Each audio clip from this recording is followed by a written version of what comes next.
Lately I got something to say.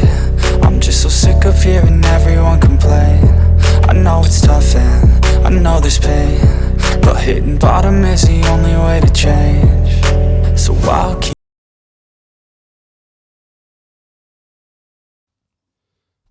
Feel free to roll up or do like whatever you need to do. Feel comfortable as possible. Say less. You know. You don't have a. I fucking left my damn Rillos. Nah. You got any? We're glass house here. Glass house. Yeah. Glass house. Yeah. Do you want to go get them real quick? No, I can pause it. It's all good. It's all good. I ain't even tripping. All right. Don Creq in the house. Yes, sir. Did I pronounce that right? Yeah. Okay. I've only ever read it. Yeah, DXN. Yeah. Everyone's so confused at it. They call me like, they'll say Creq, they'll say DXN Creq. Are you Dan Creq? Nah. Right. Dexon Creek. Dexon Creek, eh? I get that too, bro. Dexon? Dexon, yeah, shit like that. That is kind of hard. But it's Don. Okay, Don. Just with an X, fam. So, I was reading a little bit about you, and we can just like jump right into it because I was curious. Similar to like a lot of other artists that we have talked to on this podcast, they have come from other places and to North Carolina, and it seems like you were at like an old enough age to like you were like conscious and you were like walking around and doing your thing. 8 years old, correct? Yeah. From New York. Well, yeah. So you did read it. You did do some information. Yeah. A little bit. So I moved here from Long Island when I was like 8. Mm-hmm. And then I've been here probably like 18 years now. So this shit really home now, you feel me? Yeah. But I mean, you still got like family and stuff up there? Yeah. I got cousins, uncles, brothers up there too. What was it like being that young in like Long Island and then coming here? I mean, dude, like, do you remember what you was doing at 8 years old? Sorta. A little bit, right? But I've also never really moved. I've always lived in Johnson County. Oh, for real? So I don't know if that's like something like huge in your life that was just like, I mean, wow, what am I doing here now? It definitely like played a role. It's not huge because when we was living in New York, it wasn't like how it is here. Like it was rough out there. Like shit was fucking bad. But my peoples, they got their shit together and gave their family a better life and shit. How much would you say that that area influences the music you make now? The music, that's a great question. I would say it influences a little bit because like when you listen to my music, it's definitely got its New York touch, but it's got its South feel. You know what I mean? So yeah, it definitely influenced it a little bit. That's funny you say that because like as you were saying, New York touch with a South feel, in my brain, I'm like, that's exactly what your accent sounds like. Yeah. I was gonna say the tone of your voice, you can tell like you might not exactly be from North Carolina, but I mean, having been home, like you said, it's probably subconsciously in the music. Yeah, literally. How did you get into making music? Because I also read you said I did my research. All I really did was listen to a bunch of music, deep dive on your Instagram, and then read what words were there that I could read. And basically this is off your bio off Spotify. Okay. You found a love for music at 13. 13, yeah. 13, yep. Mm-hmm. So what was that experience like? Was you just like freestyling at school? So basically everybody's got like this cool ass story, I feel like. They're like, well, how they started making music. It's honestly like my older brother. So I grew up watching him make music back in New York, right? So we moved to North Carolina. He stayed back.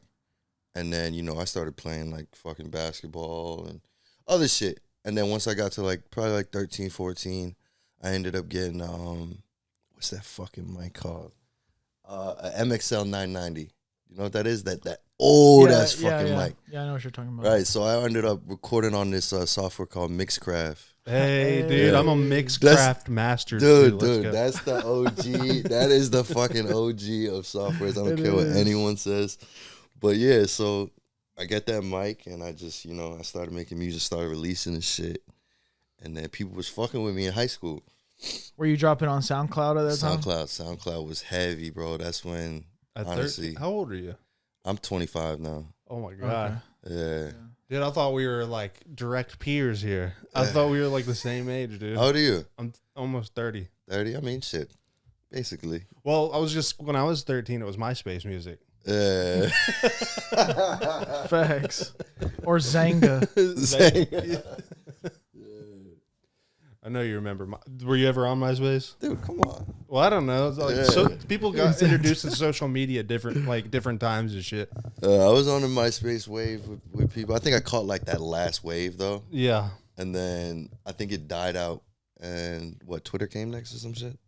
I think it was Facebook. Immediately. Facebook, yeah, Facebook. Yeah. I'm still ahead, and I still am very active on Facebook. Oh, I thought you were gonna say MySpace. No, dude. I do go and check my old MySpace from time to time just to see it. I wonder if it's still popping. I'm gonna go look at my friends and see if anybody's online on MySpace right now. But it's always a bust. Yeah, I mean, SoundCloud was, I think, just a little before me. Like, I didn't understand SoundCloud whenever the SoundCloud rapper thing was like so prevalent, because it almost feels like SoundCloud rapper was derogatory in a sense. Like whenever someone would say, "Oh, you're just a SoundCloud rapper," Right? They kind of downgrade it because you use SoundCloud. Yeah, is that something you've ever had to face? I don't give a fuck. Yeah, like you can say what you want, but the music gonna speak for itself, whether it's on fucking Apple Music or SoundCloud. You know what I mean? The music definitely does speak for itself. As I was going through your catalog, I got kind of stuck on the 4-song EP "Heartbreak Kid." Heartbreak Kid, yeah. Like in sequence, those 4 songs are probably my favorite on your discography. And you know what's crazy about Heartbreak Kid? Like I was at a place where I was trying to find my sound, right? So I had like the fucking back to the Southern feel and the New York touch. If you listen to that album, it has more of like a New York touch to it. You know what I mean? And then my other music before that, I'm still like it's more of a Southern feel, but I'm still trying to find myself. But now where I'm at right now, I think I've like figured out how to mix the both. Yep. And like come out with this dope, unique I've never heard anyone have like a New York sound with a fucking Southern touch. It's just like a mixture of both. You know what I mean? Yeah, it's hard to find. I feel like maybe the only person that really sticks out in my mind that tried to do something like that is like A$AP Rocky. Like off the top of my head. Or Tusi. Because he is from Syracuse. Yeah, I saw that you had a Tusi feature, and hell, I mean, you brought it up, so we could talk about it. How was that experience? Because I think, if I'm not mistaken, and that was before I feel like bro was like really in the spotlight. That was 2020, wasn't it? I think it was 20. I think it was like the end of 2019 or something. Okay, end of 2019, you released in 2020. Yeah. Okay, I feel like even in 2019, he still had like millions of views on YouTube. Nah, he didn't. He was probably in like the 100,000s. Yeah. He had like probably like 100,000 followers when I connected with him. Oh, that's dope though. Yeah. So, yeah, I just sent him the record over, and he was fucking with it. My man's knew his man, so that's how we got that connection, and shit. Knocked out the video. How was I was interacting with someone like that. Well, I guess it would be different interacting with him now because he's so big. Yeah. Even then, like me personally, like that fame shit don't really get to me, bro. Like you bleed like me. Yeah. You may have tons of people who fuck with you, but like at the end of the day, you're human. So I don't really get starstruck. Probably get starstruck if I see like a nigga like, I don't know, fucking Drake or some shit. But, you know, yeah, me too. Or like Eminem or some shit. Drake was probably, I'd probably be like talking to a hot girl or something. Yeah, right. You be stumbling on your words and shit. Facts. Like that shit. Y'all ever see that video of he was like out on the streets of like LA or something, and he had like a beard and shit on. Yeah. And he's like, y'all know who Drake is? He's like, yeah, man, I hate Drake. His music suck. And bro, take off the beard and shit. He's like, oh shit, Drake. I love you, man. You're my favorite rapper. I'd be like, my bad, bro. That shit is hilarious, bro. Oh my god. But that's funny that. So, do you like Drake? Yeah, that's my guy. So, funny thing is when I first met you in 2019 at Audio Box, and you had that that performance, that showcase, like me and the guys I was with, and you remember too, like we were asking you like, yo, where can we find some party goods, So, and then we followed y'all. I think your boy Yaya. Yo. That's my guy. Yeah. I think had a tobacco shop up there in Charlotte. And then we were chilling with y'all in the parking lot, and I had been hearing some of your music. I think Gotti was one of the songs. Gotti, Tango. I remember that. We was in the. Yeah, see, man. a lot of people don't know, man. Me and Marita. Like the fault. bread. Been knowing each other for like 3 years now. But go ahead.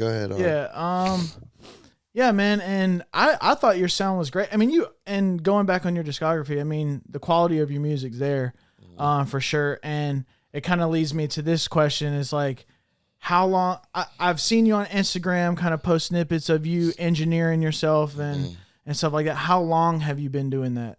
Engineering? Yeah. Well, I know you said you started with acoustic and Mixcraft, so but that was like rookie year. Like those were right. But I mean, but that that gets the ball rolling. That's facts. That is facts. And I think what's cool about artists that do that stuff, it's going to be easier for them to translate to any other engineer what they're looking for. Because they know how they want to sound. Exactly. And I respect that a lot because I'm a process person. Like, I've heard your music. I'm like, oh, I want to work with that guy. I think, we would make good music. So, I've been in your DMs occasionally like, hey, man, let's work. I'm not a send beats type of person. Right. I link in person and I like to realize that vision, but that's because I'm a process person. So I always respect, people that go through their process, and especially the artists who, dabble in engineering and will do it themselves because they know what they're looking for. Exactly. Yeah. And I also know that you're invested. Like, it's hard to tell if someone's invested when they just, pay the fee. Let me pay my engineer to do all this stuff for me, and hopefully the outcome is okay. What you want. Right, see, so. I found it. I'm the type of person, like, I hate fucking waiting on anybody. I hate it. Hey, we're with you, dude. I fucking hate it so much. So like, we're in the same boat, to be honest. Real quick, keep a pin in that. We're not going to say names on here, but there was a guy that I referred you to, and from what I heard, you had to wait on him. And I also had to wait on him for my own music. What's his name? No, we ain't gonna say no names on here, bro. But there's an engineer. Oh, I know you're talking about. Yeah. Okay. Yeah, there's an engineer. Man. And he does great work and stuff. But it's like, don't tell somebody you're gonna do it and then keep telling me this bullshit about this or that. But anyways, yeah. So, what's weird is that you and I have been linked in, more ways than one. And we haven't even made music yet, but we definitely got to do that. Anyways, so you hate waiting on people. Yeah. So, bro, like, all right, let's take it back. When I first started, bro, I was going to the studio and shit, and I was not getting the sound I wanted. And I'd be waiting on an engineer for like 2 weeks to get a sound that was some fucking bullshit. Yeah. So I was like, you know what, dude? I'm going to take this shit in my own hands. And I'm going to fucking go buy me a MacBook. I'm going to get the program set on that shit and do this shit myself, bro. Like, I think I seen like a Young Dolph interview where he was like, he said something. He was like, back to where I said I hate waiting on people. He was like, I like to be hands-on, like with nobody around because nobody has the same vision that I have. You know what I mean? It's good. I think I'll be fucking with it. No, you're good. But yeah, I just like to do everything just by myself for some reason. Like if I fuck with you in that vibes there, I'll fuck with you. But I really just like to take on everything by myself, bro. That's fair. That seems to be like a reoccurring theme. Like more now, so probably in the past, like what, 5 to 6, maybe 7 years. Most rappers, singers, artists in general are also their own engineers at some point or form.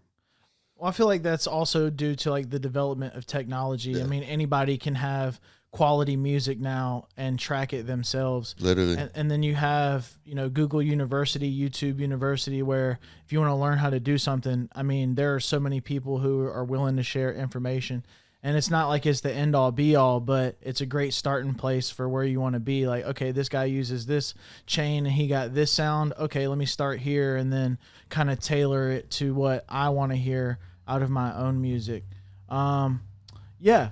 But, also at the same time, if you're going to do that, I feel like you know, you gotta dive into it. You gotta jump into it, because I don't think it's an excuse to just, oh, it's cheaper if I do this. Like, no, that is not why people do that shit, or why you should be doing it. It's so that, you know, you can learn about the process, cause everything behind music. I mean, I'm sure, you know, I mean, you've probably been to a studio where like you're trying to explain to this engineer what you want, but the rapport and the I guess trust isn't there. So like, you know, it's just not happening. Yeah. So, and then you definitely got to feel like, you know what? You got to feel the vibe. That's why I said, bro, you got to feel like if I don't feel it with you, bro, like I'm not going to chop it up with you or do anything with you. Yeah. And even like going back to like having a rapport, like, do you master your own tracks? Fuck no. That's a whole other monster. Like honestly, like my mixing, I'd give it like probably like a 75% where I'm at right now. But I'm gonna take it there. But mastering, dude, that bitch, I don't know, it's different. Everyone, that shit is just I send my shit off, honestly. Yeah. Who do you send it off to mostly? Is there like a person that you work with more than anybody else? I think you might know him. Young Rap. You know Young Rap? Mm-mm. He's this engineer based out of Raleigh. I be sending my shit too. But where does he work out of? Just home, or has he got a studio? He's got a whole studio in his crib. But yeah, he work out of the crib for the most part. And is there like a business affiliation between him and like Nice Records? I mean, he fucks with us. It's not really no like business tie or anything, but he fucks with us. I was just gonna say, speaking of Nice Records, I remember like you had a whole like crew with you. Yeah, still with me. Same guys. Same guys. Okay, cool, awesome. Because I feel like, I mean, I guess it's your artist page, so you're probably not putting them on there as much, or I guess that aspect of your music on there. So I don't really see much of them. But that's cool that, you know, you still keep the same guys and they're still kind of helping you, you know, work towards, you know, where you want to be. Yeah, they like to be behind the scenes. Yeah, for sure. No, I feel that. Yeah, but yeah, same day one still with me, man, rocking with me. Shout out Darius, shout out Yale. Yeah. Like, when it comes, like, does Nice Records have a roster, or are you like the solo artist? Yeah, I mean, I'm CEO. I'm part CEO and artist signed to Nice Records. We got artists who drop under us. We're not there yet as a record label to honestly, like, you know, put a artist in the right position. But for distribution purposes, like if an artist comes up to me, he's like, yo, I don't know how to fucking get my music on Apple Music or Spotify or anything like that. Yeah, I'll tell him, yo, you know, you can drop it on the Nice Records. We'll get it on there for you. Give you your royalties and shit. Yeah, that's kind of dope. And, and that cuts out a lot of the frustration of research for that person. Yeah, and then also Nice Records. I don't know if y'all boys know. I don't know if it's in my bio, but it stands for Now I Control Everything. Oh, okay. That's hard. Yeah, that I never right knew over that. my head. Yeah, I never knew that. That's crazy. Now that you control everything, and we've seen that you have a person that you go to for mastering, you're typically doing your own mixing. Do you have any producers that you go to immediately, or that you trust, or are you getting beats from everywhere? Shout out my boy Herrera. You know Herrera? I don't know Herrera, bro. But now we do. Now we know Herrera. Yeah, he I mean, like, I'll work with other producers and shit, but I'll definitely tap in with him before everyone else. Absolutely. Yeah, that's my guy though. He Herrera, you know that song by Trippie Redd that I'm a rich motherfucker, tell that bitch I love her, I'm just trying to cut her. That sounds familiar. Yeah, he produced that shit. That shit went, that's hard. That is hard. That shit went double platinum. Herrera, man. Is he out of North Carolina as well? Yeah, Raleigh. Nice. Let's go. Yeah, I mean, can definitely tell that, wherever you're getting your music from, it's quality. And it seems like thematically, I don't know, I guess at the early kind of discography of your stuff, like, it was in the beginning stages. Yeah, I mean, I'm not talking about quality. I'm talking about like I would say more like theme, as far as like, the beats weren't sounding the same. Whereas now it feels like there's kind of like, okay, there's this sound that you're going for, and while the beats may not sound the same, they have very similar elements that allow you to kind of do what you're best at. So you can see the progression there, and whoever you've been locked in with, you can tell that there's a rapport between you guys. Most definitely, bro. Like I said, like we was talking about Heartbreak Kid, I had to find that sound. Once I found it, Yeah, for sure. Shit been rocking though. Have you always been doing like melody based performances, or had Like at like any point records? where you? Yeah. I mean, because I feel like compared to, artists, I feel like there's a lot of like people who will delve into the melody and who will strictly rap. But I feel like you do a combination of the two, Both, even with like an emphasis more so on the melody. So like when I was talking about the Drake thing, how we were like, oh, yo, that motherfucker sound like Drake. Is because at that point in time, I feel like he was like at the top in the music industry doing the melodic shit. And that's like what we could kind of relate that to.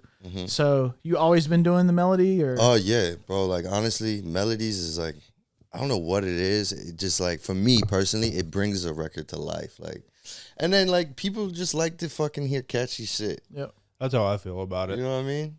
Like rapping's cool. Like I can, bro, I'll give you like a 16 and I'll give you some bars. but I don't know. I just have more fun with making an actual full song. It feels I feel like stretches that creative muscle more. Oh yeah, Like, definitely. Because I mean, like rapping, like you said, rapping is cool, and there is definitely a place for it in the culture, obviously. But there is just something about like just a smooth flow, hitting the note just right, coming in on all the right points while you're singing. That's kind of my bag, and I've never really like floated out of that as far as like what I listen to personally. Yeah, I fucking love that shit. Yeah.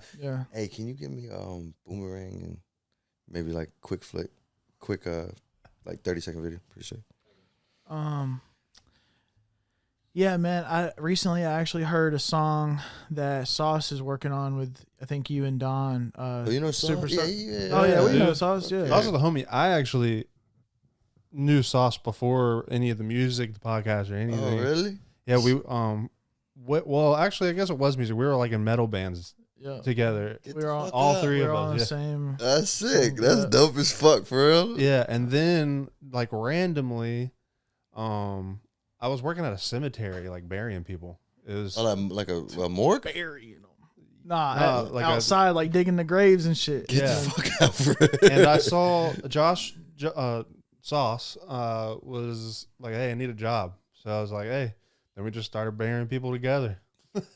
Turn it up. That's a brotherhood. That is literally the best story on how I've heard someone meet someone I think I've ever heard. It was definitely interesting. I will say that that job was not without its turmoil.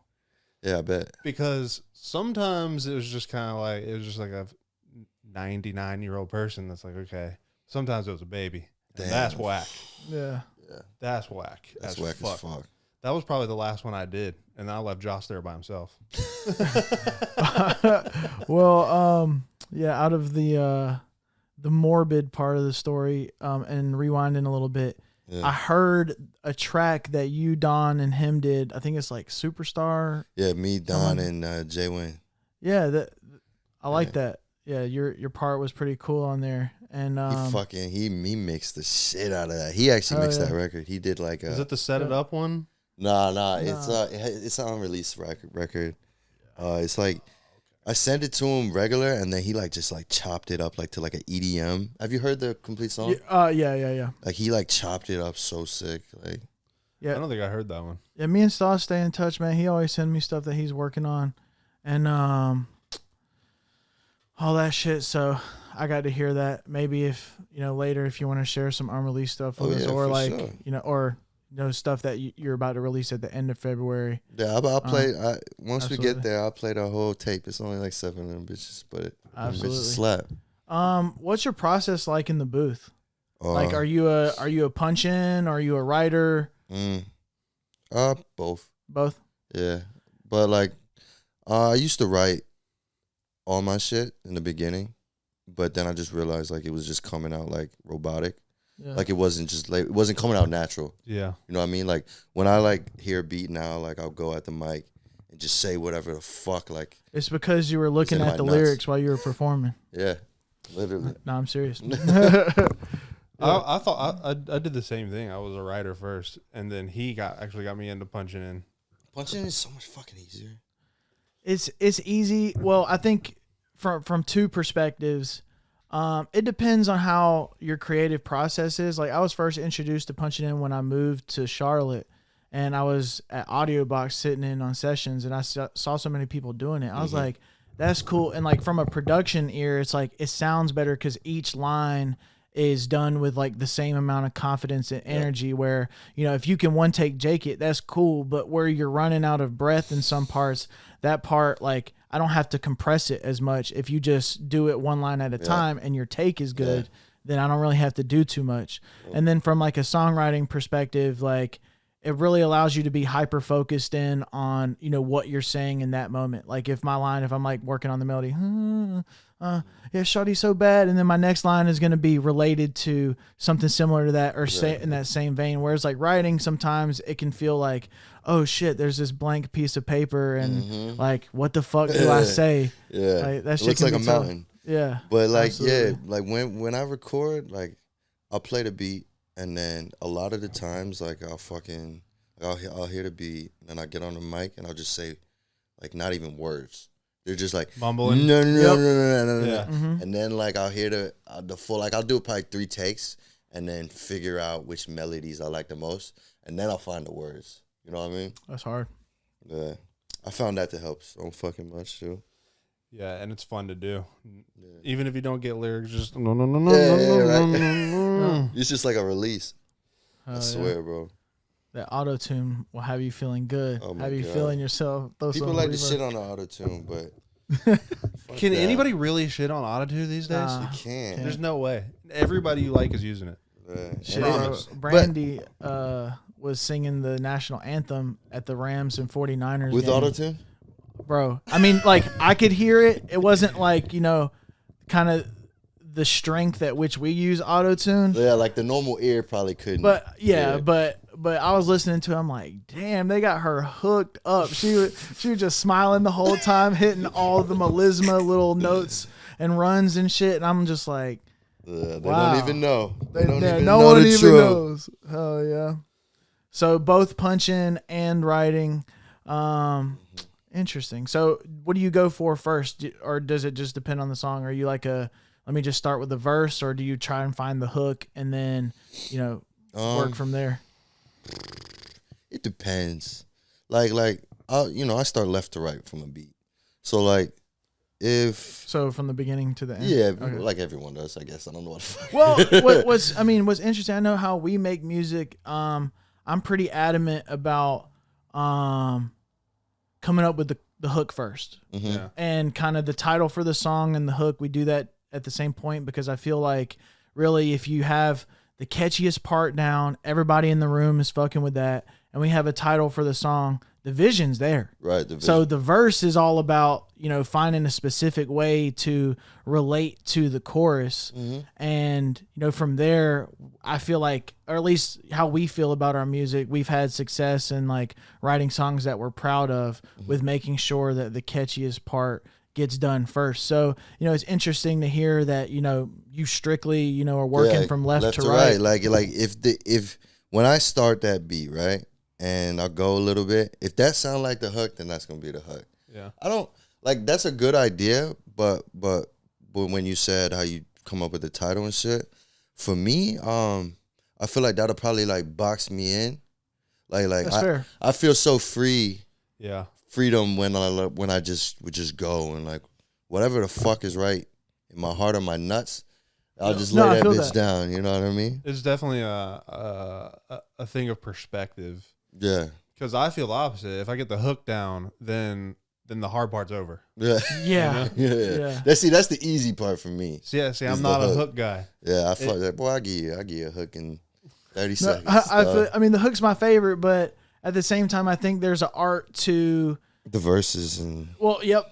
absolutely an art to the verse. You know, that's telling the story. But for the hook, it's like, I mean, I feel like anything could be the hook, but how you deliver it and what you're saying is important. Like, you know, I really try and keep it simple, use a lot of repetition, like maybe like 5 to 7 different words in the hook, but you can repeat them so that, you know, people aren't, when they're singing along to it, they're not thinking about, you know, oh, what was that next line or what was that next word, or it's not so wordy. Like people can just sing along to it and vibe with it and have fun.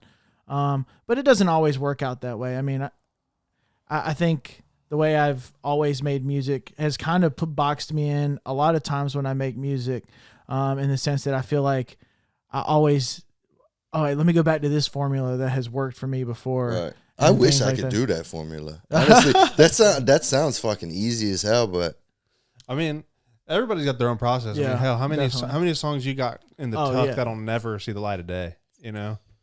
Dude. Yeah, way too many, right? So you also have your own formula. And you know what's crazy though?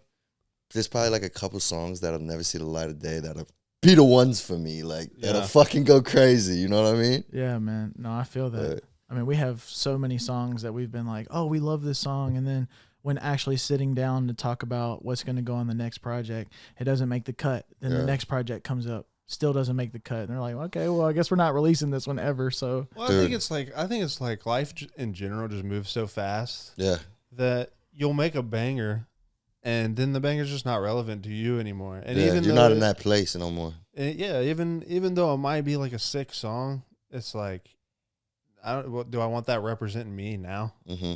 And I feel like I struggle with that a lot, especially as, you know, I mean, I take this seriously, but you know, it's not 100% of my time, right? Yeah. There are things that, you know, we all have jobs. You know, I know Joe's got a job. There are probably certain things that he wouldn't want representing him. Yeah, it's your job. You know, so I'm too deep. Yeah, I'm too deep.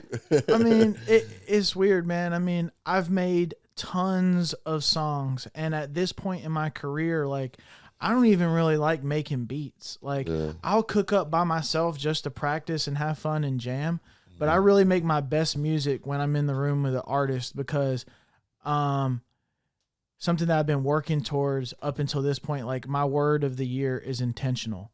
Like when I do something, I have to have intention for it. Like, there's no point for me to make a song with you if our goal isn't to release it at some point. That's a waste of my fucking time. That's a fact. So, I hate that shit. Yeah, absolutely. And I waste verses all the time doing that. Well, and it's you know, you shouldn't like hold yourself.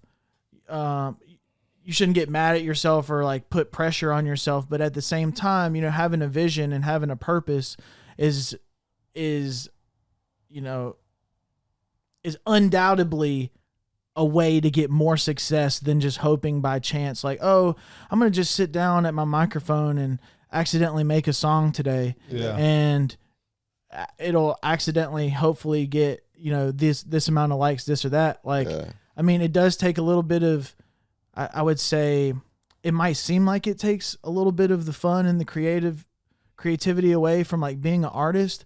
But at the same time, you know, as an artist, you know, you should be intentional too about what kind of music you're making and what kind of music you're dropping and what your vision is. I mean, if you're just an artist just out there releasing music for fun, that's cool. Nothing wrong with that. Yeah. But if you're, you know, in taking this music, if you're in the industry trying to chase the dream that literally every single one of us are on, you know, that's a lot of us. You got a lot of us, and there's a lot of music out there. So you have to be intentional about everything. Like I'm working with this person because I know we're going to make this amount of music, or, you know, we have 4 hours in the studio. Like, I know we're bros and we're chopping it up and having fun and smoking and drinking and shit. But I don't give a fuck. Like, you got to be ready to function. Business, yeah, like I'm there to make music. Exactly. Like, another thing I struggle with is like I'll make a record and it'll be so fire, right? And then I'll just listen to it over and over. Like, bro, like literally, I don't listen to anyone but me. But you. That's right? All of us though. Like literally, like, and then I'll get to a place where I'm like, okay, this fucking song it's trash now because I've heard it fucking 50 times or 150 times. I don't think you're the only one with that problem. You know what I mean?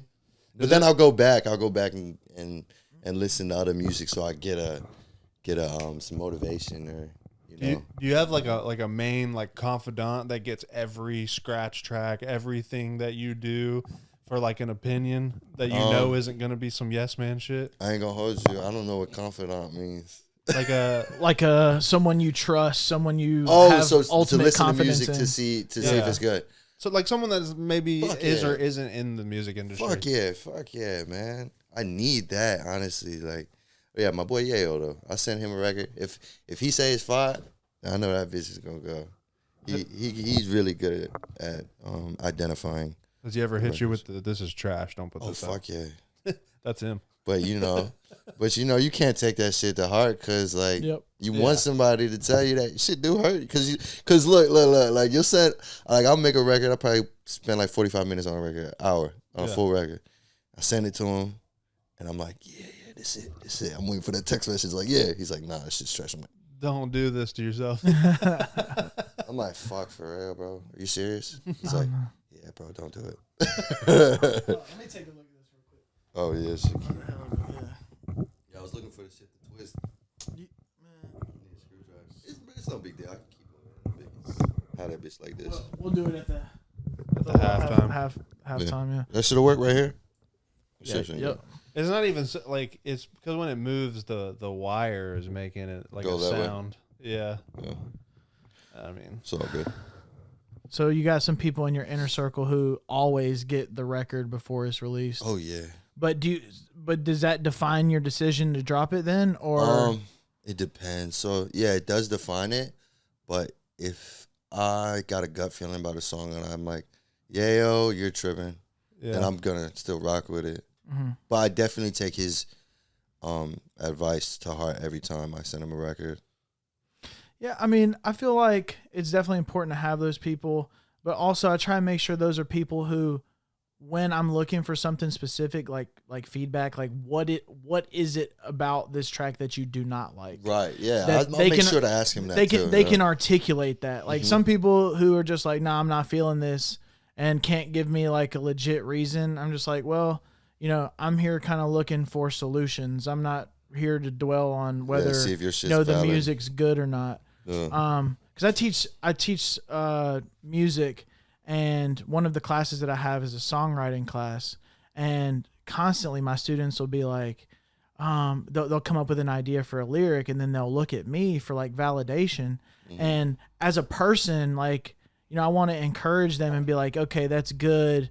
Good idea, etc. But at the same time, I am no one to tell them use this or don't use this. Right. I'm a teacher. I'm here to guide you. Yeah, but you have more knowledge than them. Yeah, I have. Yeah, so I give them the tools, but I'm not here to use those tools for them. Oh, okay, I know what you're saying. Okay, so for example, you probably never would have gotten to the point that you are at if like you were constantly making songs with someone like telling you, yes, use that lyric, that's a good one. Yeah. And then that's the only time you make a decision is when someone is telling you. Yeah, you don't learn from that. I'll tell you what, I did find myself getting to a place like that. And dude, that is like literally probably like the worst place to be for an artist because you're looking for, what's the word? Validation. Validation, yeah.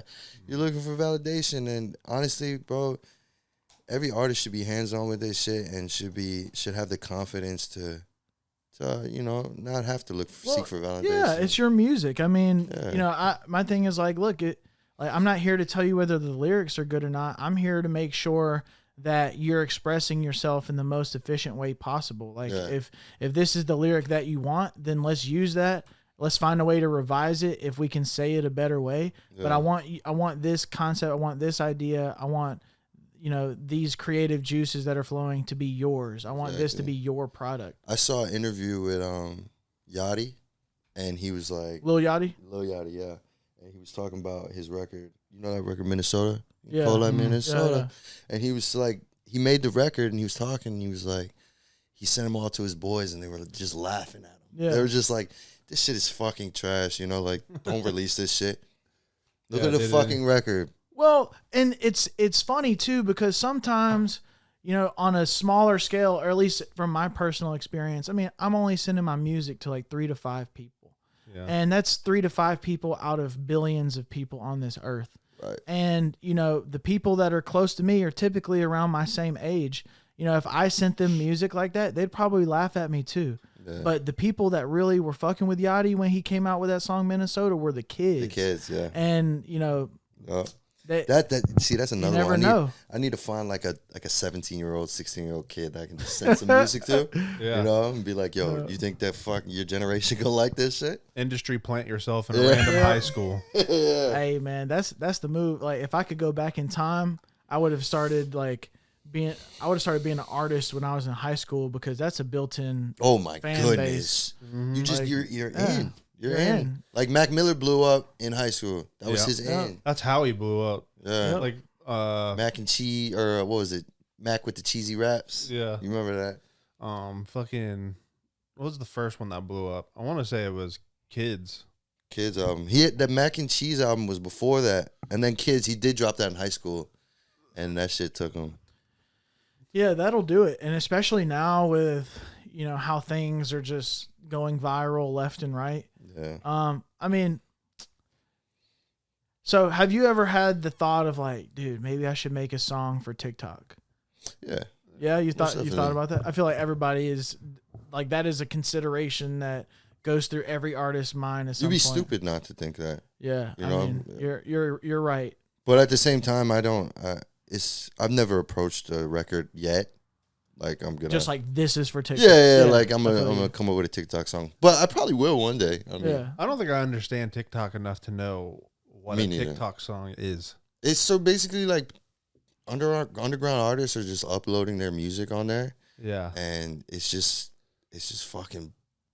I see a lot of stupid videos on TikTok because I got TikTok. I scroll on TikTok. Yeah, I see a lot of dumb videos of like the guy who made the song having some like his friend come up to him and be like, "Aren't you the guy that made this song?" He's like, "Yes, I am. I am that guy." Yo, that's cap, but that's fucking genius. Yeah. I mean, I don't know. There's something that's it feels almost primitive, but definitely like a delicate art to TikTok, because I thought that was stupid. Some 5-year-old is like, wow. Yeah, this guy just got noticed. Like, fucking exactly. It's just so much cap, bro. Like, these niggas is so fucking cap nowadays. And that's just the internet, bro. Like, everyone's just running on that energy, bro. Very true. How do you feel about the cap? The cap? As a whole. I mean, the music industry is full of it. Look, they full of it, but ain't no cap in my rap, bro. Like, I'll tell you right now, man, I'm not with all that bullshit at all. I feel that. So what you say is what it is. Yeah, I mean, you know, like, I'm not gonna portray myself like a lot of you know, like a lot of rappers portray themselves as gangsters, street niggas. I'm not a street nigga, bro. I'm not, you know what I'm saying? Like, I know what the streets is. Like, I've been in the streets, but I wouldn't justify myself as a street nigga. I just make music, you know, trap nigga. You know, that's about it. You feel me? That's part of it, though, right? Yeah, I guess. Shit, I'm just trying to make some money, bro. No, I feel you any way possible. I mean, and that's kind of the name of the game. Joe has a quote for that in the rap game for the ages. I'm not gonna try and steal your thunder, but no, steal it, because I don't remember the quote. Oh, it's this music shit is a rich man's sport. Oh yeah, absolutely. It is 100% a rich man's sport. If you have no funds, bro, you might as well music buns. Yes. I mean, because ain't nobody gonna hear it, man. I mean, unfortunately, what you know, how technology is advancing, maybe one day that won't be the case. Hey, there's auto-tune recording apps on my iPhone, dude. You can get that off the App Store. I know one guy that is putting his heart and soul into recording music on his iPhone. Dude, there's this dude on my project. You know, it's crazy you say that. There's this dude named Cooley. He's locked up. He's in Atlanta prison right now. He's been locked up for like 7 years. Free him. He gets out in July though. But anyways, I linked up with him probably like I don't know, like 6 months ago. And dude, he's so fucking dope. But he just records off his phone in jail. So you can hear like in the recordings like the fucking showers running behind the audio. That's hilarious. But his music's so fire. So I hit him up. I'm like, yo, is there any way you could, if I sent you a record, could you send the vocals back to me so I can, you know, mix it the right way? He sends me a record back. It's on Midnight Fantasy. Bro, the fucking verse was so fire, but you just hear the shower behind the vocals. So I had to hit him. I was like, yo. Soothe 2. Yeah. Plug-in. Yeah, so I hit him. I was like, yo, man, is there any way you can get them showers off or something? So, you know, he sends the record back. He sends the vocals back. He does them, sends them back. And, bro, I can't wait for y'all to hear it. It's just crazy. Like, He need a Chaotica eyeball for his iPhone. Yeah, Put that shit right in there. In the corner of the cell. Oh, yeah. I've been seeing that a lot lately. And has he given, and this is kind of off topic, but I'm genuinely curious. Has he given you any insight of what recording music in prison is like? Because that is not a consolidated case. This is something I see a lot, like on Facebook Live videos, Instagram Live videos, people being in prison with like a full-fledged setup. oh, yeah. Does he talk to you about that at all? Any? I mean, I hit him up and I was like, how the fuck are you recording in prison? Right? Yeah. He's like, bro, off my phone. But I didn't really talk to him about it.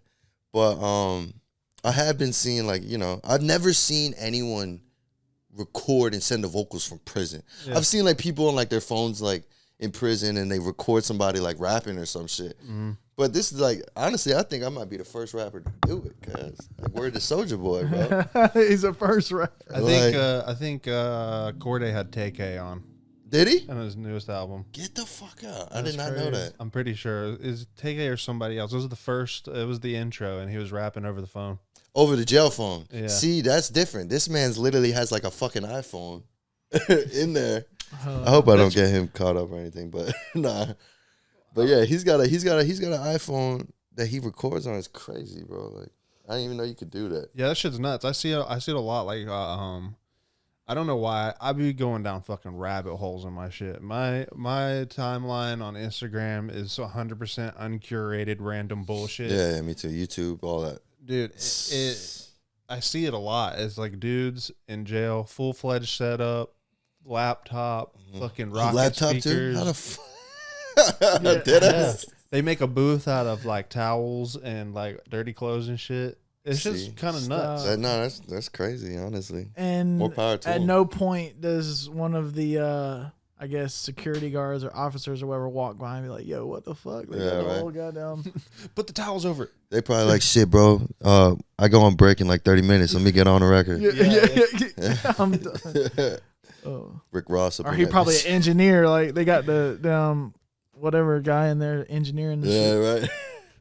That's funny. Shit crazy though, man. Oh, you better be all right for sure. Well, actually, we can take this time to switch batteries, do a little break. That's a bet. Do you want to introduce a music video? I know you said you had one coming out. I don't know if the timeline will. Yeah. Coincide. So, if this comes out in the right time, you know, like you said 2 Sundays, we should have the video done in there. We'll put it in there. Cool. Just introduce the video, and then we can take a little break. What's the name of the song? Fetty on Fetty off of Midnight Fantasy. All right. Sir. We'll be back.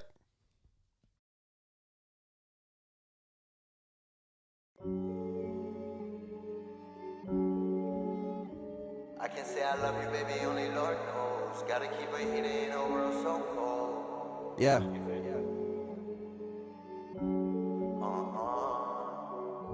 Cause niggas gon' turn when they need some. Spin that body around. I can't get too comfortable with it. How you tell me that you love me but be counterfeit in it? I ain't tripping, it's okay, I'll let you rock cause I get it. I ain't slipping on my pivot, niggas know how I'm living. I can say I love you, baby, only Lord knows. Gotta keep it heated in a world so cold. She think I'ma be the one to help her grow. You been through a lot and on mama it shows. I still remember what you said, no you can't take it back. All the bridges that you burned, no wonder it collapsed. I got this shit from out the dirt, you can smell the grass. Run up on me, you get murked, put him on his ass. I got people on his shirt that I can't get back. So I throw him in a verse when I'm on the track. Sometimes I don't really know the way I should react. I feel as if something in me is holding back. Nowadays, I be moving real sleazy. Never put my trust in these niggas, they move greasy. Diamonds on my body, you'll notice me when you see me. She been on my body for too long, it's time you leave me. I went out there and got it on my own, nigga. I find it funny, now they picking up the phone, nigga. Why you always tryna get me out my zone, nigga? My heart cold, think that bitch made out of chrome, nigga. I can't get too comfortable with it. How you tell me that you love me but be counterfeit in it? I ain't tripping, it's okay, I let you rock cause I get it. I ain't slipping on my pivot, niggas know how I'm living. I can say I love you, baby, only Lord knows. Gotta keep a heater in a world so cold. She think I'ma be the one to help her grow. You been through a lot and on mama it shows. I can say I love you, baby, only Lord knows. Gotta keep a heater in a world so cold. She think I'ma be the one to help her grow. You been through a lot and on mama it shows. Why you carrying all this baggage? You been through so much, little mama, it's got you damaged. I been moving around through my city just like a bandit. Went and got it all on my own, I was never handed. Niggas said they'll rob, but when it's time, they see them vanish. I can see the looks on their faces, they bout to panic. I ain't really like none of these rappers, ain't with their antics. Shout at you, my kryptonite is magic. Tell me how the fuck I'm supposed to manage. Give me that pussy, know you love it when I talk like that. I'm the reason why you walk like that, how you ball like that. Niggas woofing, it's all bark with that. But if it's smoke, tell them niggas light a spark on that. Yeah, chrome hearted. I can't really put my trust in nobody. You ain't gotta ask me, boy, I've been about it. I ain't mean to break your heart, girl, I'm so sorry. I can say I love you, baby, only Lord knows. Gotta keep it heated in a world so cold. She think I'ma be the one to help her grow. You been through a lot and on mama it shows. I can say I love you, baby, only Lord knows. Gotta keep it heated in a world so cold. She think I'ma be the one to help her grow. You been through a lot and on mama it shows.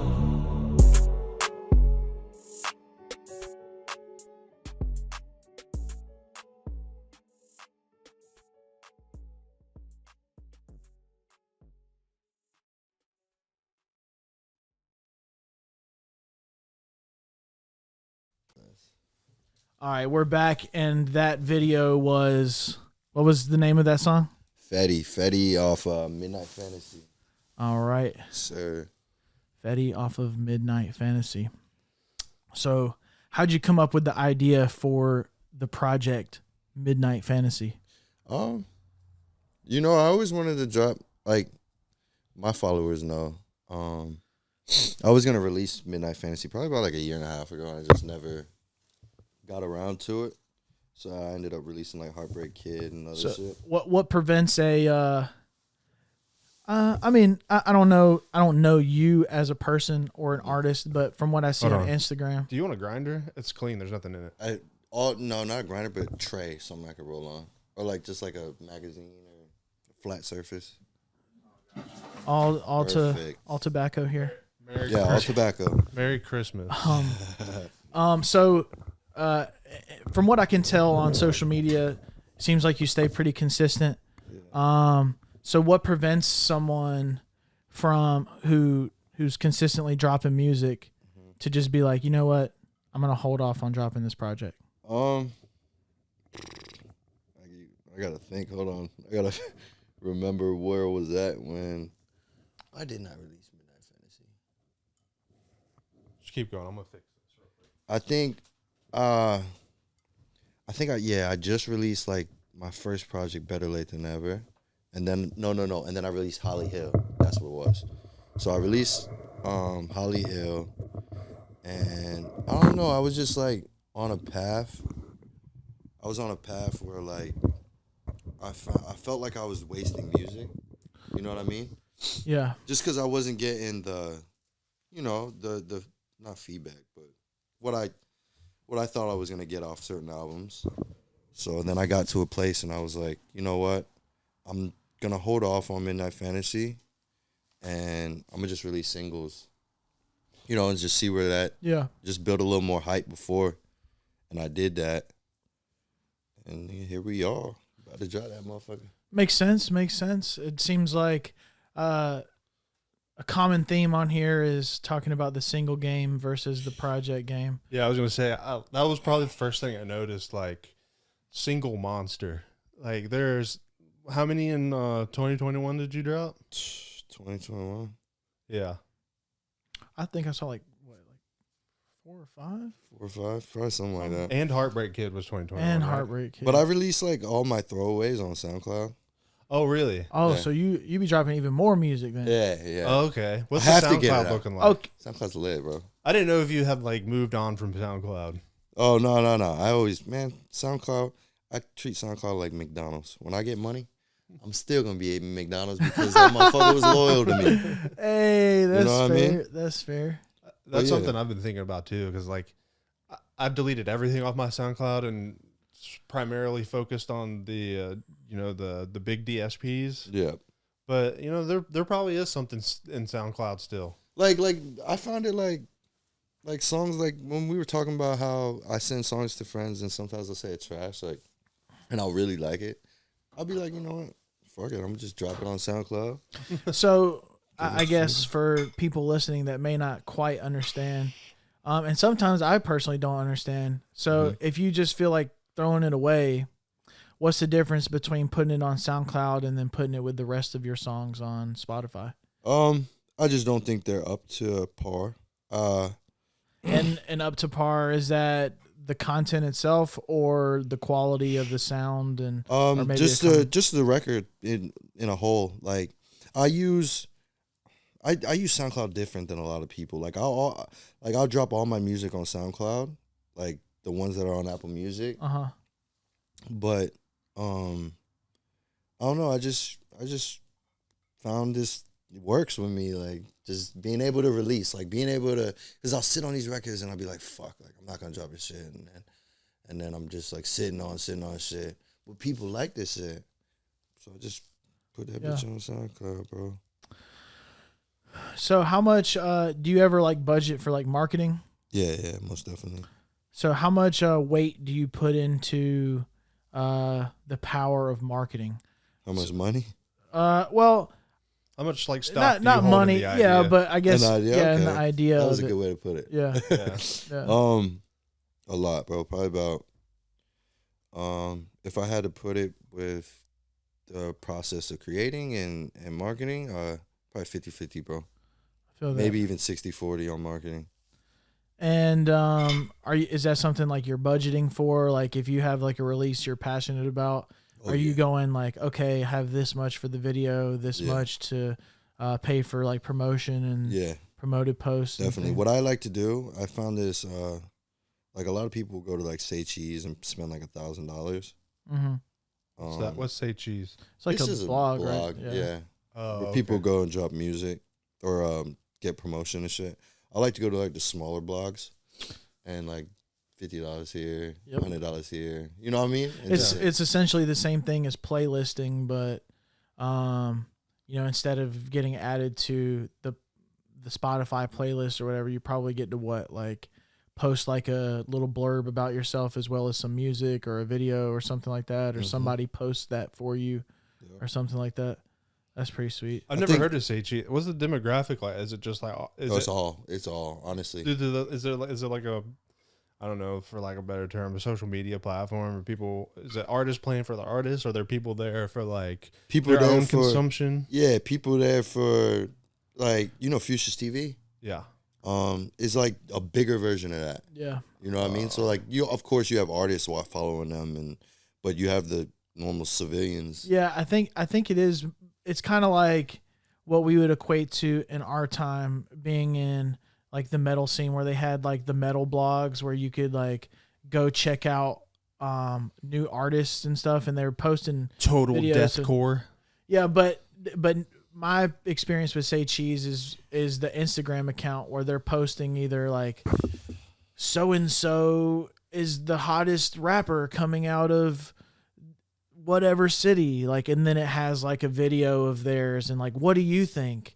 And then everybody like who listens to music and is passionate about not necessarily local, underground music is like, okay, yeah, I fuck with this, or I don't fuck with this, or this sucks, or and then you're able to get quite a bit of feedback. And there are definitely other platforms that are trying to recreate that, like Fuchsia's and quite a few others. A lot of people like to find artists before they blow up so they can, say. That sounds like a fucking gauntlet. Like you're Velcroing yourself to a bullseye and letting people pull back on the bow. Yeah, man. Telling them when to shoot. Yeah, but I mean, like they say, any press is good press, or any bad press, whatever the fuck. I mean, because you're getting your face out there, you're getting in front, and while like maybe 50 people might comment dog shit, like that, Fuck them. Fuck them first, and then the 51st person may be like, you know what, I actually fuck with this guy, Yeah. And that's a fan. That's where it's gonna matter. And that's where it matters. I mean, ultimately, Not everybody gonna love you, bro. that's 100% true, man, and that's cool. Like, But I just hope that the love outweighs the hate. Yeah. You know what I mean? Because, bro, honestly, like, imagine being Coil Ray. Yeah. Dude. Say less. You know what I mean? Like, that whole scrutiny, they don't leave that girl alone for yeah, nothing, bro. And she just, she just makes music, bro. She don't bother nobody. right. Facts. I mean, and for what it's worth, I mean, some of her songs are pretty fucking catchy and fire. And it's like, Is my twin in them? yeah, I mean, but I don't think what people realize, it's kind of like the same concept of something I've been thinking about recently. Like, when you're growing up, I don't feel like we have the scope of the world to realize that our parents, are doing this for the first time or the second time or the third time. Like, I was the only kid. So my mom literally raised one kid and I was the first kid she ever raised. So I'm thinking that she's an expert at this shit. So these fans are thinking that these artists are just like, when they're on stage that they've been here and done that. Someone like Coil Ray had like no performance experience essentially whatsoever. And then she went from 0 to 100. And now she's at Rolling Loud and shit. Yeah. And, her performance may have been whack or whatever. Or there may have been aspects of it that were whack. But shit, man, I mean. I like Coil Ray. Yeah. Shit, holla at me, baby. But I mean, you gotta take it lightly and just, be there. I think a lot of the people that were hating though were there for other people and were just like, bro, them same people who hate on her, if they saw her in person, would literally be like, yo, I fucking love you. Like, you know what I'm saying? That Drake video. Oh my God, you're my favorite rapper. Yeah. Bro, you were just talking shit about me like 3 seconds ago. That's people love to hate, but be cap. So do you perform at all? Do you enjoy performing? Fuck yeah. Okay. Yeah, and is that something that you kind of hold close to this area? So like, are you only performing in like Raleigh and surrounding areas, or do you go wherever? I just performed. Do you know who In the Fest? Them boys. No. It's like this huge festival they have. Like they have winter in the fest, October in the fest is around here. Okay. Yeah, it's like these Wake Forest boys. But yeah, dude, I perform everywhere. I went to Atlanta, Magic City. Turn up. Performed there. Bro, any opportunity I can get, like, bro, I'm not big. You know what I mean? Yeah. So, you give me a show, bro. Bet I'll be there. Yeah, that's how I've been feeling about it Beat me lately. there. Like I've been getting like an itch to do it. Yeah, why not? Yeah, fuck it. Why Prepare not? yourself for what's about to come, bro. Yeah, and I think too,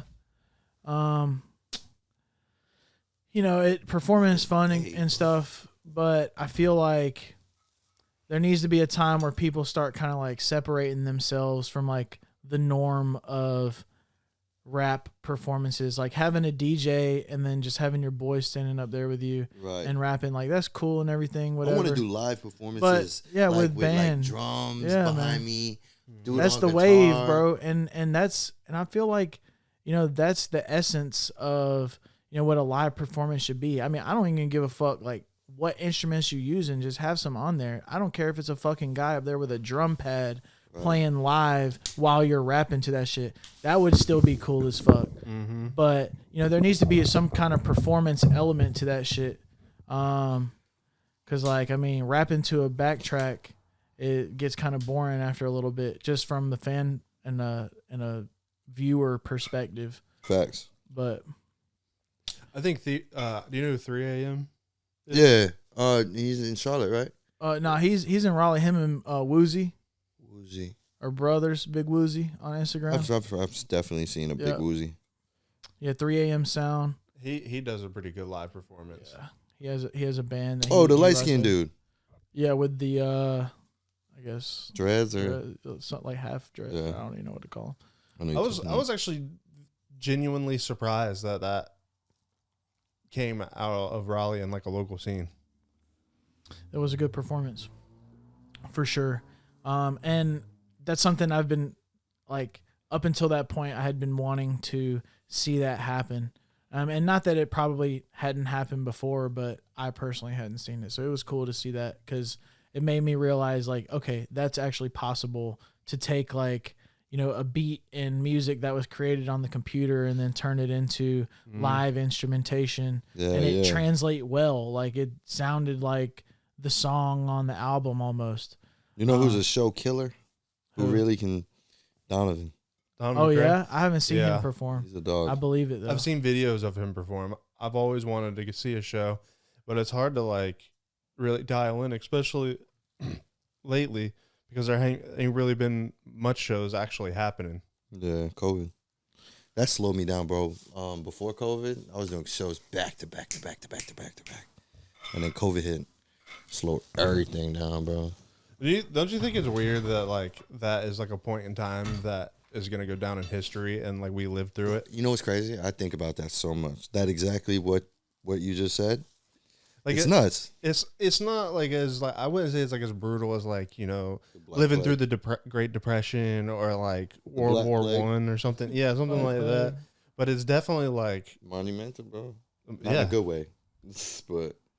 it's crazy. Well, if you think about it in terms of like time period, I bet COVID could have been the Black Plague had we not have the technology that we have. Yeah. Probably. Like back then, like they didn't know what the fuck was happening. They thought it was a witch putting a curse on them or some shit. But it's just because they fucking eating dinner with the rats and shit. Like, of course that's gonna get you sick. Like, what the fuck? Of course. Like, them niggas was stupid back then. Hell yeah. I mean, but they had to find out literally through trial and errors. Like, okay, hopefully this move I make don't kill me. Didn't they only live to like 35 back then? Or hell something? Yeah, bro. That was a good life. Yo, imagine that. Like you have 5 more years left. Bro, don't tell me that now. I was just talking about that with Brittany because I think she asked, like, why are there so many movies about kings who are 16 years old?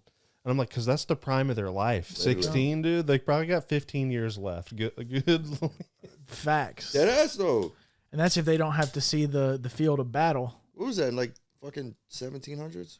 That's like, I mean, before 1700s, like 1500s, 1400s, some shit like that. It would be cool to live then. Probably not for me because, you know. Well, I was actually talking about that too. But, you know, for you guys, it probably would be pretty cool. I'm done. I think it would be immeasurably fucking boring to have lived back then. Yeah. If you were to take, like, my brain and put it in a body in the medieval times, knowing dude, what you had to know from here, yeah. I'm fucking jumping off the church or something.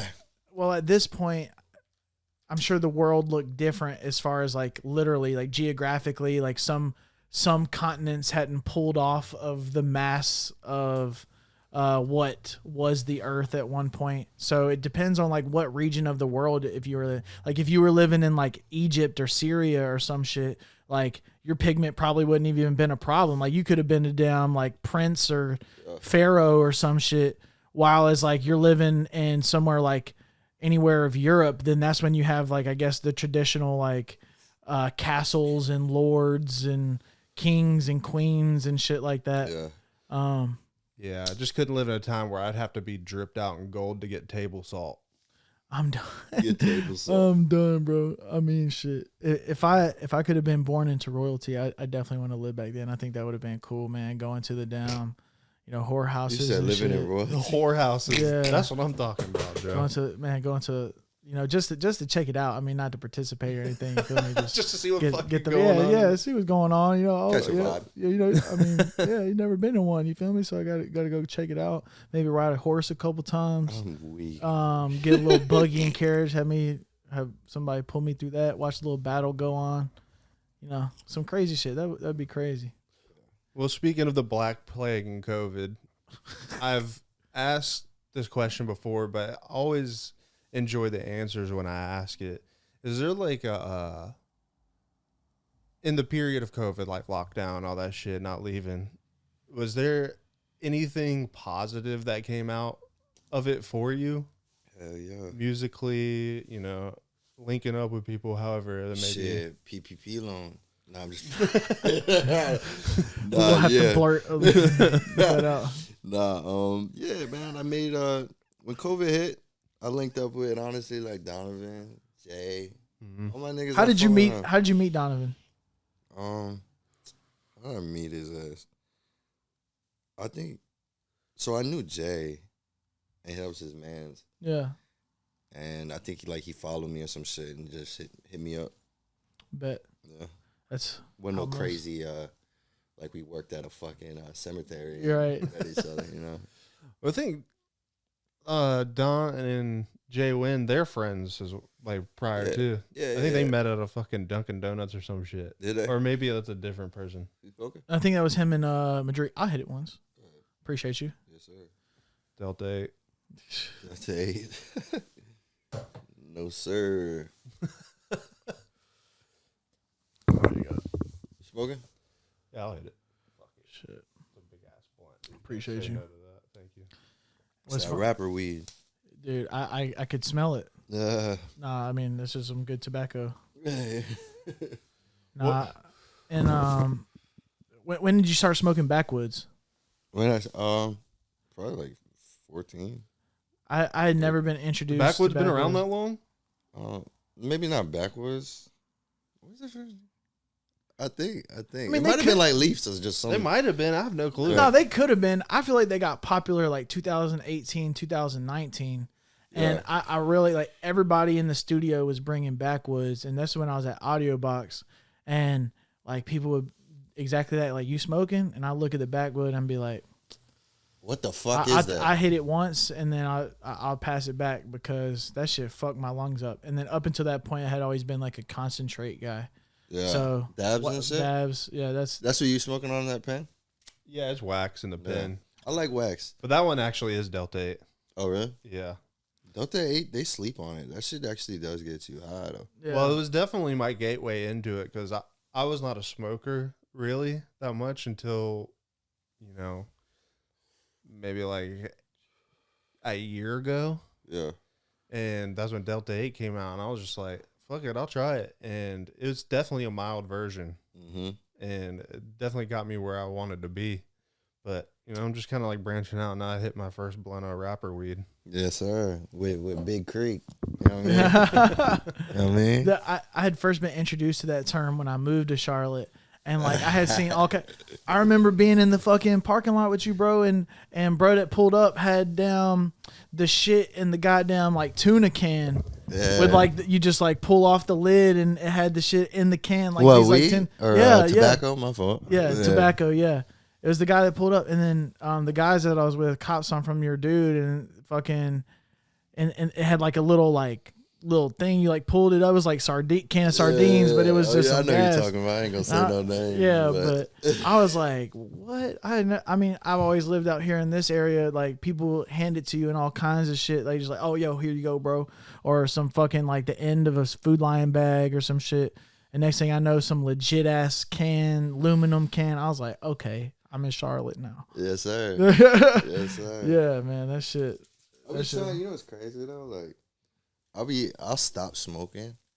Like probably like if I'm working at like Midnight Fantasy, I was smoking throughout it. But like my last project before that, Holly Hill, I didn't smoke for the whole thing. Really? Yeah. I got that from Nip. How do you feel like your process is versus the two? I think it's slower.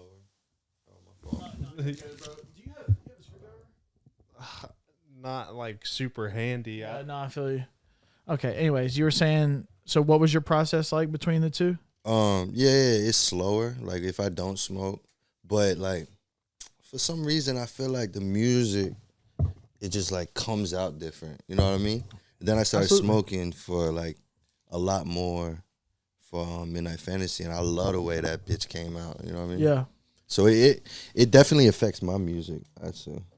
Yeah, I mean, I don't really smoke anymore. I mean, I'll like hit it once or twice just in the studio so people don't think I'm the police or anything.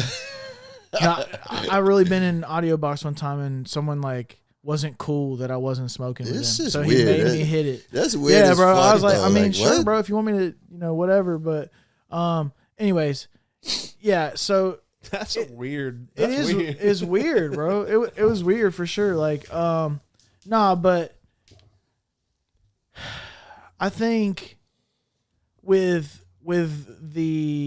with the daily life that goes on, like you have your stressors, you have what give you anxiety, you have shit that, you know, is on your mind, this bill, that bill, blah, blah, blah.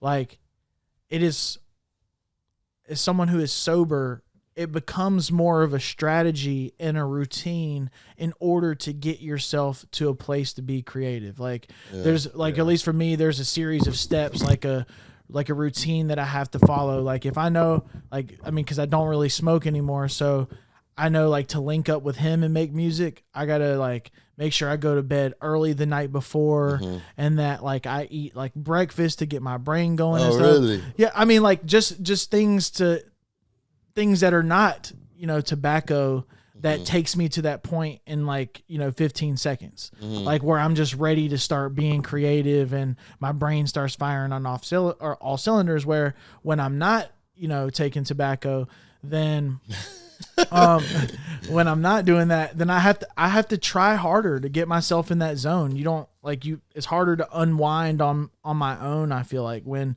you know, unfortunately, you know, substances help you, you know, relax faster and get there. It makes me just enjoy it more too. You know, the whole process of it. No, I feel that, man. Depending on what kind of tobacco I'm using, it can be really easy. So I get stressed out really easy and paranoid off the shit sometimes, but yes, I don't even. I feel like, but I do think that like once I actually get into the studio and start like making music, it kind of does like fade. But like certain substances, like I feel like alcohol was that for me. Like I wasn't too much of a drinker, but I drank. Yeah, I drank a lot, and I hadn't really.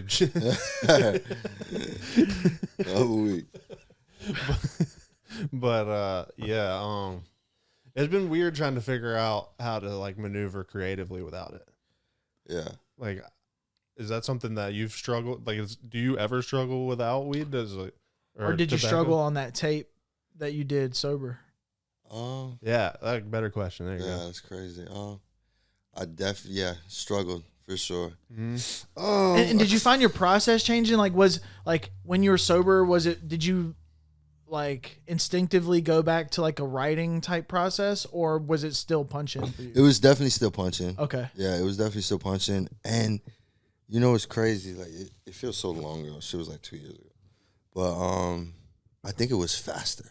You know what I mean? I think when I was smoking on this project, I really took my time and second guessed myself a lot. You know what I mean? But I think the second guessing was a good thing. Yeah. You know what I mean? Cause it's like I'm being a perfectionist with this shit, which can be a bad thing, but I think for on this I think it's a good thing. Yeah, absolutely. What song off that do you think you struggle with the most? Would you like to hear it? Off Midnight Fantasy? Off the one I was sober with. The one you were sober. Maybe like Stepper. And that's the one with the star. The one with the what? With a star on Apple Music. That's the okay. Is that what it's called? The song is called Steppa? Yeah. What's the project called? Holly Hill. Is that on Spotify? It's on Spotify, Apple Music, Deezer. Fucking what's some other ones? Tidal, yep. Tube Music. Shit, my bad. Because I'm actually curious at what that might sound like. And you still deemed it good enough to put out. Oh yeah. Yep. Yeah. It was just different phases in life though also.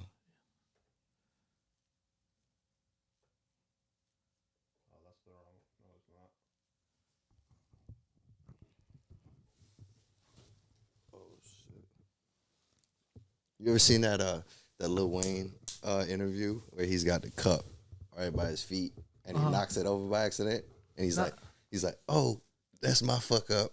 You never seen it? No, I never seen that.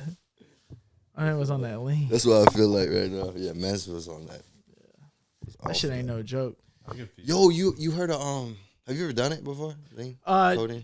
Not in a recreational sense, but I've been prescribed it for various illnesses in my life. Like there were 2 separate occasions where I had to be prescribed it. So that's how I know it's no joke. You follow the 2 tablespoons method? Yeah. Okay. So they got this shit called... Or they had me doing like 5 milliliters, I think, or something like that. 5 ml.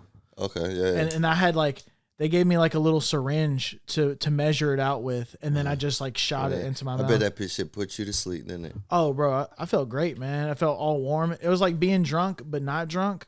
And then at any point I was ready just to go to sleep. And as soon as I closed my eyes, bro, it was the next day. Like I just like... I'm telling you, they got this shit though. Don't fuck with codeine. Nobody should fuck with codeine. That shit is literally liquid heroin. Yeah, absolutely. Like, you're really a crackhead. You drink that shit. But they got this other shit called Walklean. Right? Like Walk Hard? Yeah, like Walk Hard, but it's called Walklean. It's natural substances. They got a website. It's called walklean.com, right? Oh, shit. A lot of rappers are drinking it now, but it's like has melatonin in it. Interesting. Other stuff. So it has like a natural feeling to it. I just ordered like 4 or 5 bottles. Hey, I saw like also cannabis companies were kind of trying to recreate that with like their THC syrup.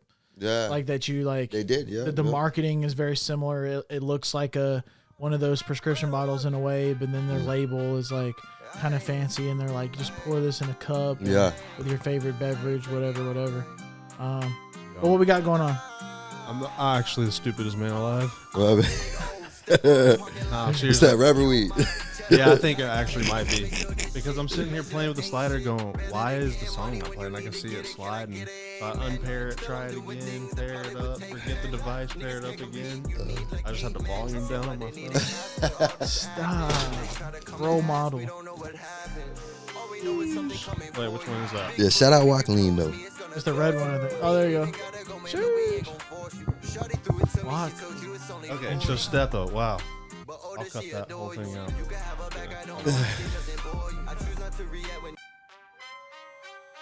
Yes, sir. I feel like I'm about to hear some J-Lo right here.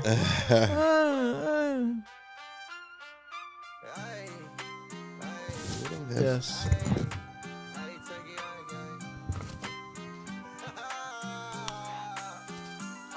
I'm a big old step up, parking lot pimpin', watch me count my cheddar. Gotta count it twice to make sure this shit measure ain't shit. Better than getting money when you need. What do you use for auto-tune?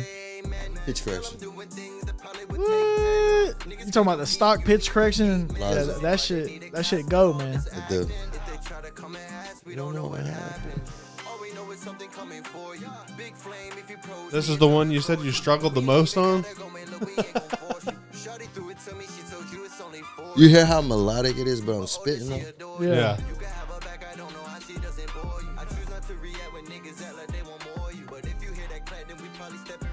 I'm a big step at this shit in my DNA.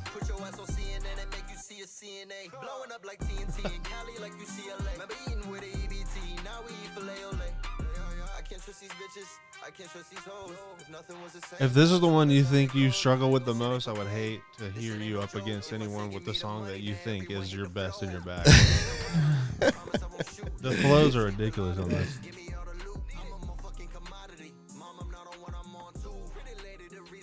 Probably feeling on you. You ever forget your lyrics? That's probably a question for him. I don't. If I'm hearing it, I can usually get it if I'm hearing the song out loud.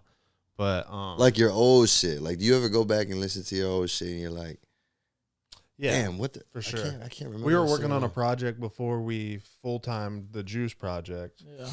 And I couldn't tell you anything we did on it.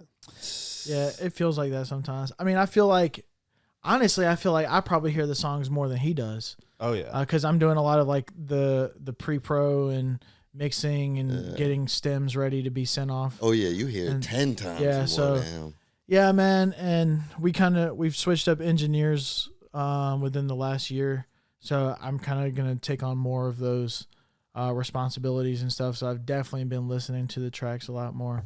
But like I was saying earlier, like I don't even like every song I have doesn't have Juice on it, and Juice is on all but one of the songs. So like that's how long it's been since I've really like heard a lot of these songs. Yeah. Well, not like long, but it's just just how much progress has been made. Right, yeah. Yeah. Showski. Hell yeah. So you said that you engineer yourself and you were using the Logic Auto Tune. Are you using, is your chain like full stock plugins? No, fuck no. Just Logic's. Well, I mean, I think it's just a testament to like. I used to. Yeah, but I mean, you know, everybody. I feel like when people are trying to get into this music shit, they're like, "Oh, I need this or I need that, or if I get this, it's really gonna take my sound to the next level." Nah, all the plugins do the same shit. They all do the same fucking thing. If you can do it on Logic, once you get the waves, you're really gonna be up. Yep. That's facts. Like if you learn the tools that you have now, like that just also goes to show that you're not going to let like, you know, shit stop you.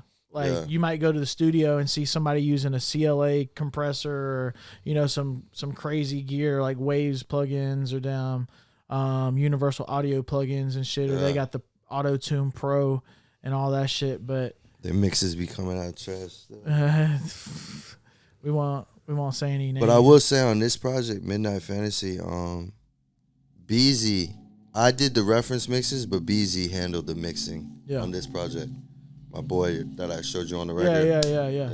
Is there like a plugin that has been the bread and butter of this project for you? Shit. I don't think so. All of them, for real. Yeah. I don't really like focus on like one plugin. I feel that. So did you do it initially by like all ear, or did you, you know, go on YouTube occasionally and be like, you know, let me see what kind of the template looks like and then go from there? Oh yeah. Like other people's. Yeah. For sure. Heavy, yeah. Like a lot, bro. Yeah, man. I mean, that's like just how that shit looks can get intimidating. Mm-hmm. It's like, yo, what the fuck does this thing even do? And then you start like listening to how it affects the sound and stuff. And I feel like that's one of the best ways to train your ears.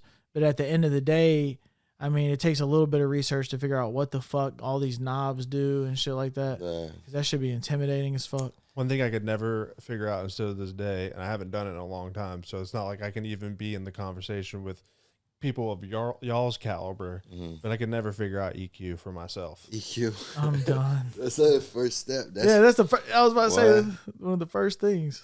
Well, yeah, I mean, EQ, you just got to train your ear. Yep. Mixing's a bitch. And, yeah, I mean, and it's all different too. It's like, you know, even there are sometimes like even if I'm working with the same person, I'm not going to use the same plugins and effects every time on their vocal every time. I mean, I do have a template that like, okay, for a general kind of idea, these group of plugins sound good on this person's voice because I've heard it enough. But I still go in and like tweak, but to like make sure it fits with the beat and shit. But I'm not a fan of like recording over the 2-track. But apparently, like that's really popular, and I mean, and at some points, I mean, especially if you're doing it yourself, I mean, that's probably what you're recording over is the 2-track. Yeah. So. Why don't you like to record over the 2-track? Well, because that means like literally all the sounds have been mixed in to the 2-track before the vocal. So sometimes it can be hard to find room for your vocal to sit in there, especially if the person sending you beats has no clue, you know, how to mix. I mean, they could be fire at like making the music, but if their mix sucks, well, then what you're doing is you're adding your vocals to that and then sending that to get mastered. So you're just making a sucky mix even louder with vocals on it. Yeah. So that's why you got to have somebody you trust who's always going to send you fire beats, or at least like know that, okay, man, before we actually release this, I'm going to touch the beat up and make sure that it's not sounding like, I mean, make sure that it sounds the best that it can be. Yeah, that's a fact. It's important. It's definitely important, especially when you want to get that industry sound. So, industry sound. What is in your mind and in your own words? What is the industry sound? As far as mixing, or as far as just the sound, man? Like, what does that sound like to you? I don't know. I label product. Yeah, final product. I label like industry sound and mainstream. There's two categories, like mainstream sound and you have street sound. You know what I mean? Yeah. I guess you would say. I guess that'd be a category. But that mainstream sound, I think it's almost really bright. You know what I mean? Yeah. It sounds like there's a lot of hands working on it. Yeah. Like, that's what I think of whenever I think like industry superstar. Like, I feel like that circle is jam packed with like producers and writers and engineers. Yeah. That it kind of has no choice by the time it ends up in mastering to be like movie ready, like HD 4K sound studio ready at time of drop. Like, yeah. They even got a Dolby Digital version of that shit. Yeah. You can hear the song in 3 dimensions. Yeah, I found it curious that you used the word bright. I mean, because I would say the same thing. You know, there's a lot of like warmth and like just like this, like I would almost say like a synonym in this circumstance would be like loud. Like the industry sound is loud, in your face. And I really like that. Like, I mean, you can tell when, you know, someone's doing music themselves, and it's cool to see like when someone is doing music themselves and you can't tell that they're doing it themselves. Yeah. That's a cool experience. But for the most part, yeah, the industry sound is what we're all trying to achieve, and how to get there. You know, everybody can take a different road. The shit you play me, you there, my boy. All right, man. We're trying, man. Yeah. We're trying to do something. But yeah, and I've always been like someone who's, I guess my experience didn't start with like rap and hip hop. I'd just been kind of making all kinds of music. You're versatile with the shit. Yeah, I mean, not by choice necessarily. I have no You said clue. the lighter? You see me looking for it, right? Yeah. I'm like, Oh, it's right by your feet.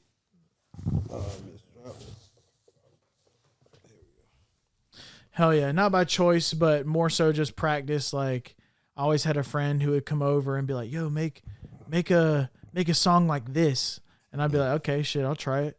And then I ended up starting making just like pop music and pop music's fun. That's the lane I definitely want to step into.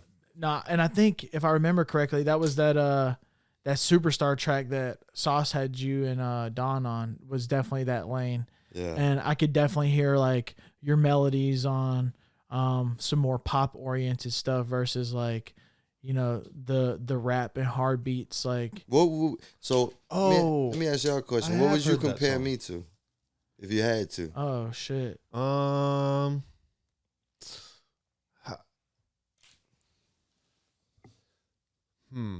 Comparisons. I mean, I'm gonna stay with the early comparison that we had in 2019, the Drake comparison. The Drake comparison? I mean, I feel like I was telling him earlier. I'm light actually, skin? huh? It's because I'm light skinned?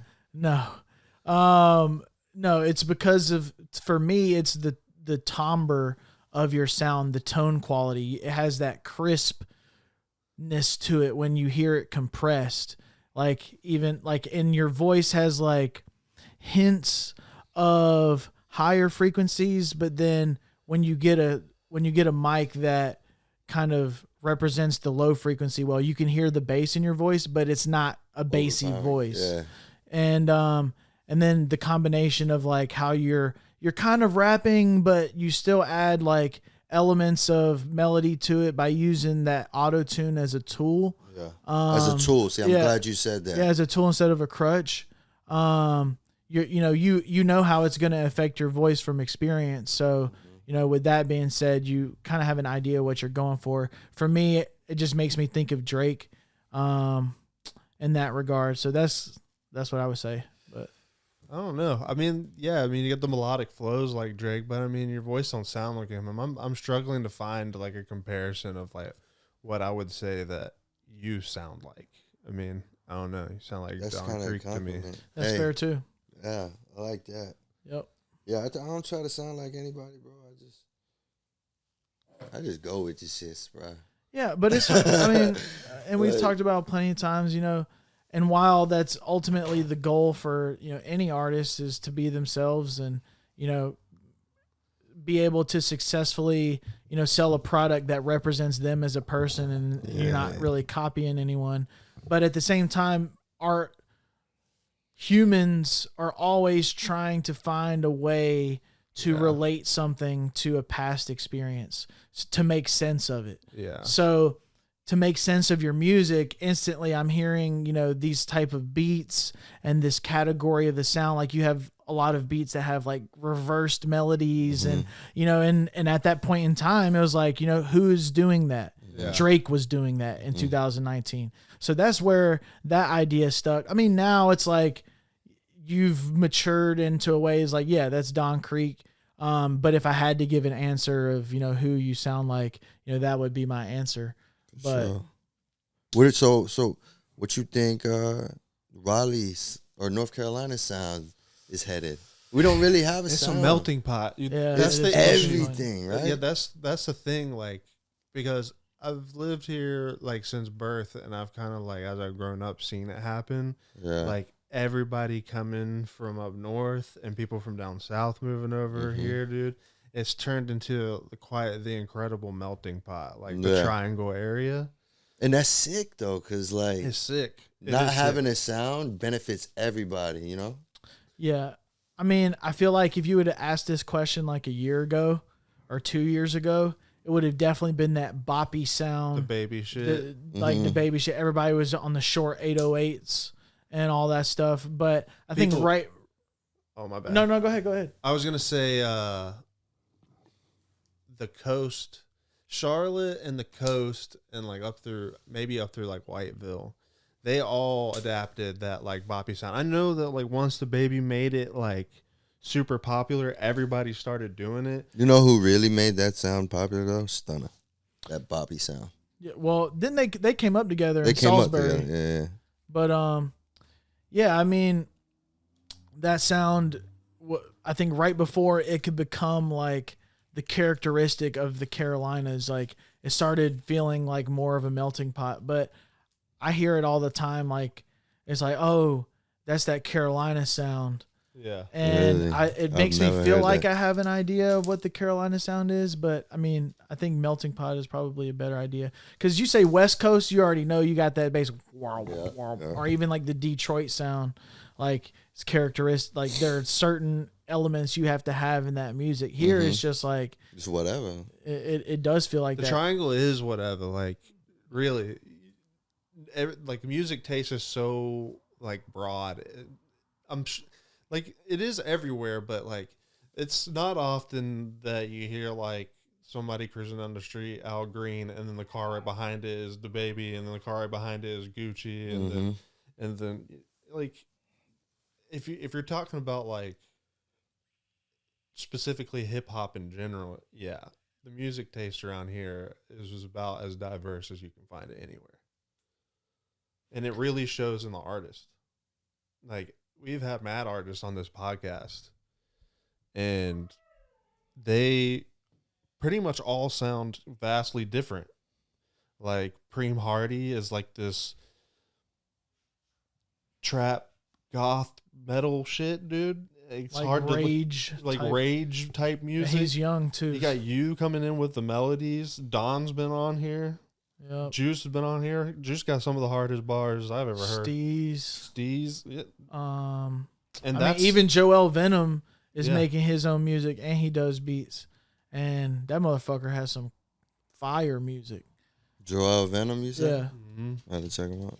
Yeah, dude. And that to me is why I like, cause that's why I started this podcast, is because I like hearing how or why people do this, why their sound is like this way, that and the third, what it's like for them to be making music for themselves more than anything. I think and that to me is what the Carolina sound is. I think is just the fact that it is different. What helped you shape, where you want to be? Like what influences did artists have on you? Like what artists, Oh shit, bro. I mean, because I've said it plenty of times on here. I feel like we're all like a accumulation of the sounds we've heard in our life up to this point. So everything's influenced. Down to Drake. Drake was influenced by whatever. The beginning stages probably influenced heavy was like Eminem. Really? Okay. Yeah, big influence, bro. I used to scare the shit out of me. Yeah, he was crazy. That's what I fucked with about him. Like, he didn't give a fuck. Like, he's just some like white dude who just was just cool as fuck. Like, and niggas hate to admit it, but like back then, he had the shit on lock. Yeah, he had the shit on lock, bro. Like, nobody could see, and it's not even down to numbers, because like bar for bar, nobody was seeing him. Nah. But on top of it, he wasn't even so hard that he couldn't like be goofy at the same time. Like, hi, my name is. But everybody was on top of that shit. Like, oh my God, this is hard, bro. Like, where the fuck did this guy think of this shit? But then the bars in that too. He was just like talking that shit. Yeah, absolutely talking that shit. And I'm not even like a huge Eminem fan, but that's what I respect is that like he changed.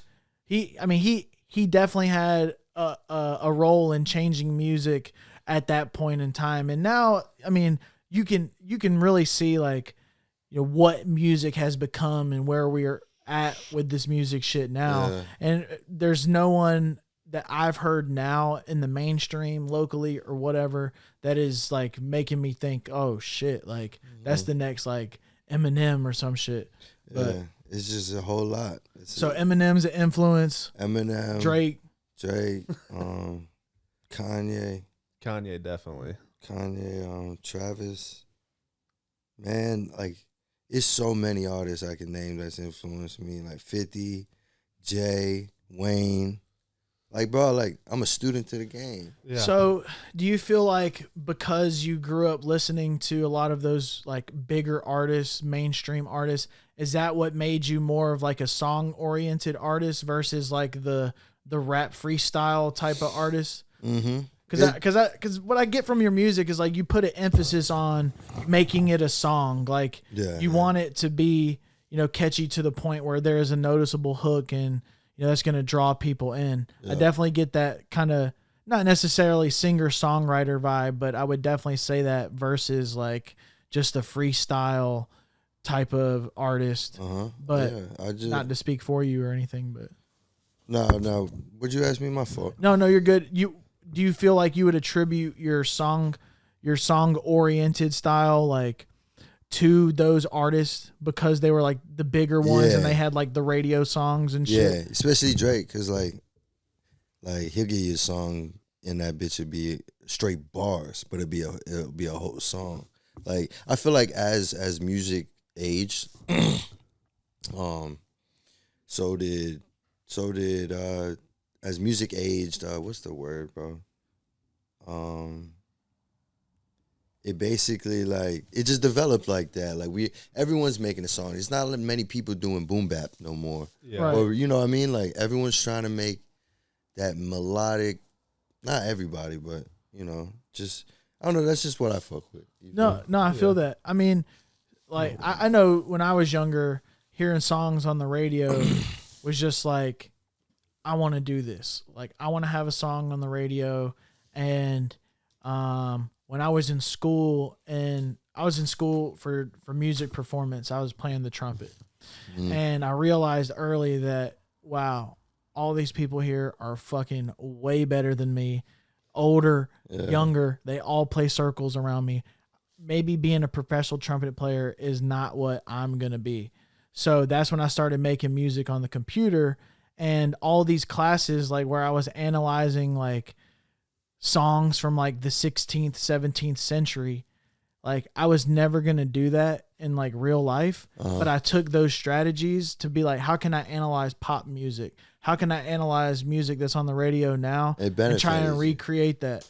So yeah, it benefited me in that way, but I knew I was never going to do that shit. But studying the game, studying how other people write songs gives you an idea of like, okay, I might not necessarily have the formula, but I have a template for like, how to make a full-fledged song now, like, and shit like that. So that was something I I'm still a nerd about. Like, I like when I listen to music, I can't not like analyze like the whole thing. Yeah, it's like, oh shit. In this next 4 bars, he added a little ding. Yeah. And then that kind of changed it up a little bit. Okay, and then they dropped out the beat. Like, you make yourself crazy like yeah, that. absolutely. I'm bro. the same way, bro. Yeah, man. Everything I listen to. But yeah, man, shit.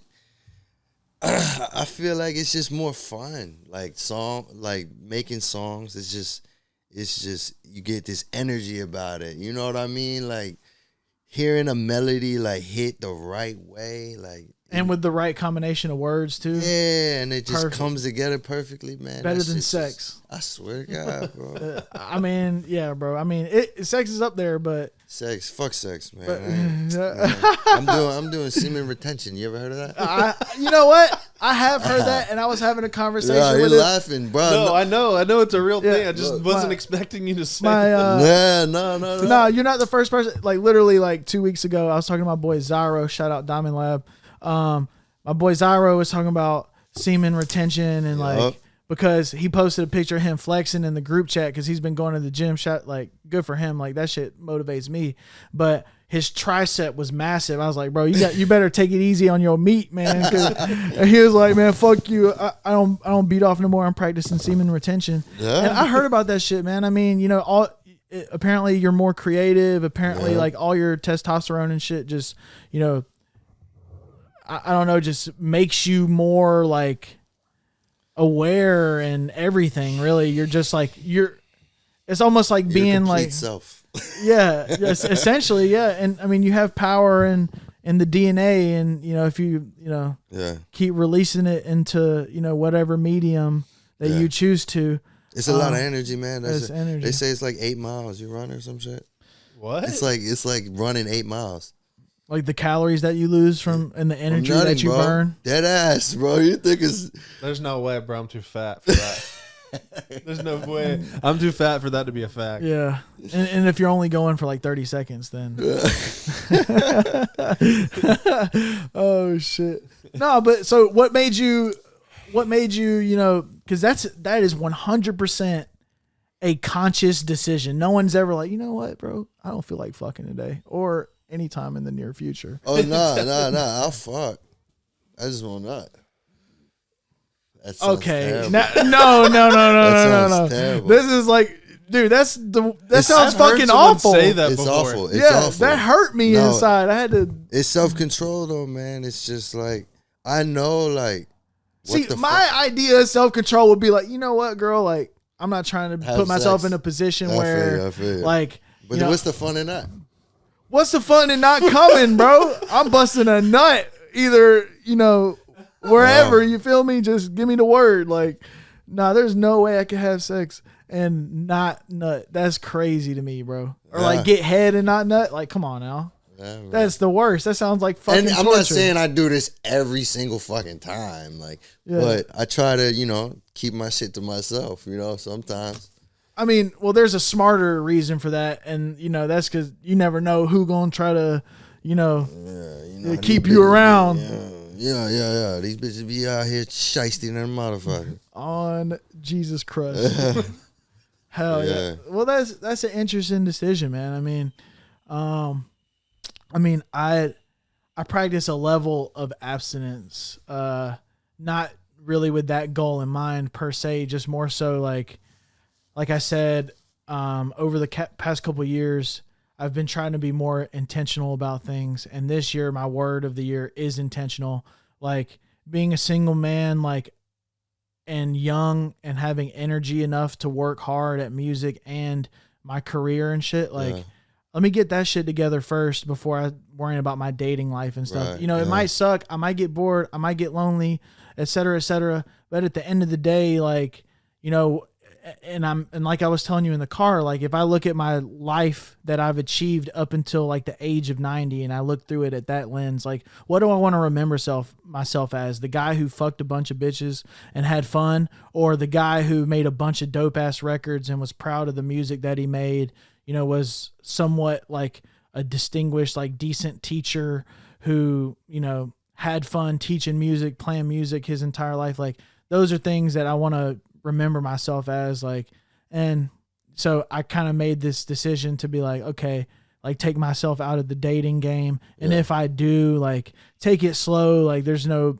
like, I'm not, the girl who invites me over on the first date is more than likely not going to be the girl that I marry. Like, you know, if I want to attract what I'm looking for and what I'm doing, like, I want a girl to also like take her time and like, you know, practice abstinence until she feels like we're ready to, you know, commit to each other on that, like, what is it, like that wavelength of like connecting with energies and stuff. Like I'm over like the casual shit. Like I want somebody who also respects themselves enough to, like, you know, cause you know, those girls who like cure everything with like sex, right? It's like, oh, hey, like, I know he want to fuck me. Like, this will distract him long enough to not see like how I'm fucking insane and shit. Yeah. And then, you know, my God. And as a guy, bro. Yeah, bro. Like I said, I'm a cerebral person. I just went through that. Elaborate. No, we're not gonna speak on that. Well, I know with my experience, like, it's hard, man, because, you know, as men,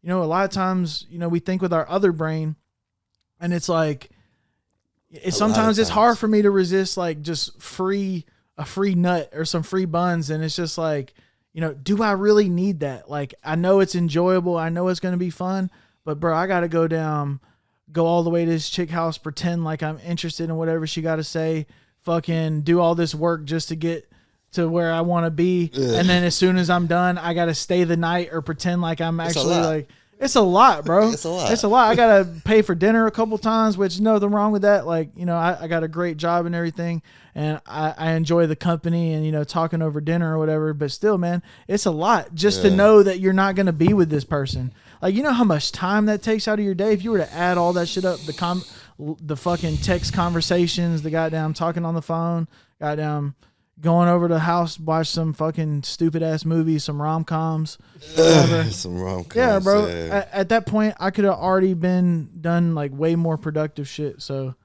it's just about where you put your energy, your time. Absolutely. You know what I'm saying? Absolutely. And where are you putting your energy and time right now? Man, the music. Obviously, Midnight Fantasy coming out at the end of February. Strictly music. Strictly business. Business, yes, sir. What I mean? No, I feel that.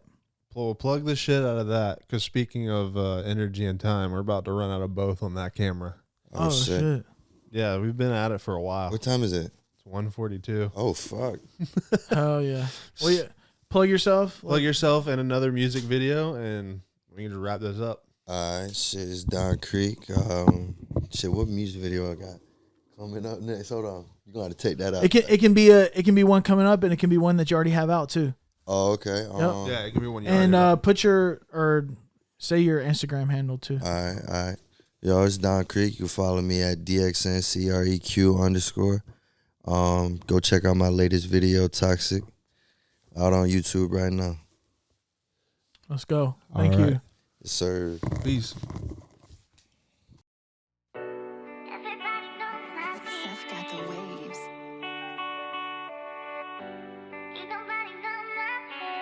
Let that shit ride, 88.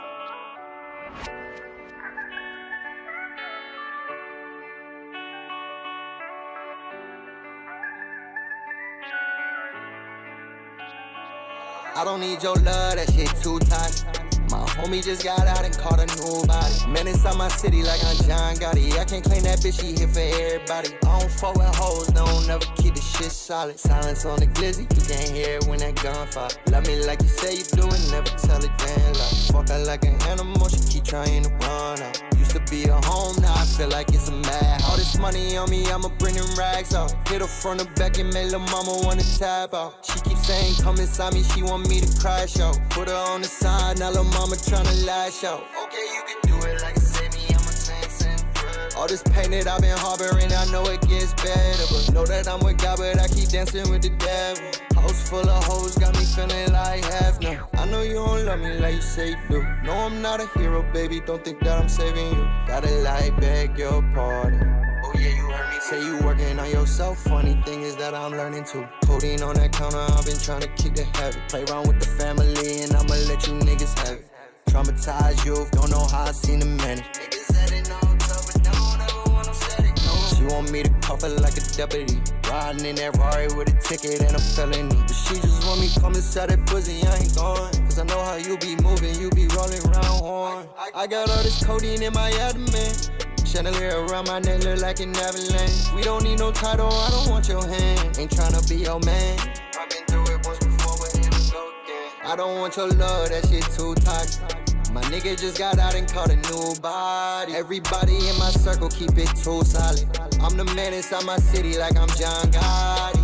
I can't claim that hoe, no, she for everybody. Silence on that glizzy, you can't hear when that gun fire. And I've been through so much, little nigga, why I'm traumatized. Told her keep it solid with me, baby, don't you dare lie. All this money in my pocket filled with dead guys. Outside in my lungs, every time you see me, I got on them red eyes. Sleep with one eye open, always got it on my bedside. Knew you was a fraud, but when we started, I ain't realized. Know the loudest nigga in the room, probably the brokest. Always wanna be the villain while I'm moving like a joke. Bank account looking copacetic. I ain't hit a bet, but let her know I read it. If I hit you once, you never gon' forget it. I was in the middle of that dark place. Almost sold my soul, I was caught up in them dark days. Xannies for dinner, lunch, and breakfast. I was moving reckless. Can't believe you did me like that, know you regret it. I don't want your love, that shit too toxic. My nigga just got out and caught a new body. Everybody in my circle keep it too solid. I'm the man inside my city like I'm John Gotti. I can't claim that hoe, no, she for everybody. Silence on that glizzy, you can't hear when that gun fire. And I've been through so much, little nigga, why I'm traumatized. Told her keep it solid with me, baby, don't you dare lie.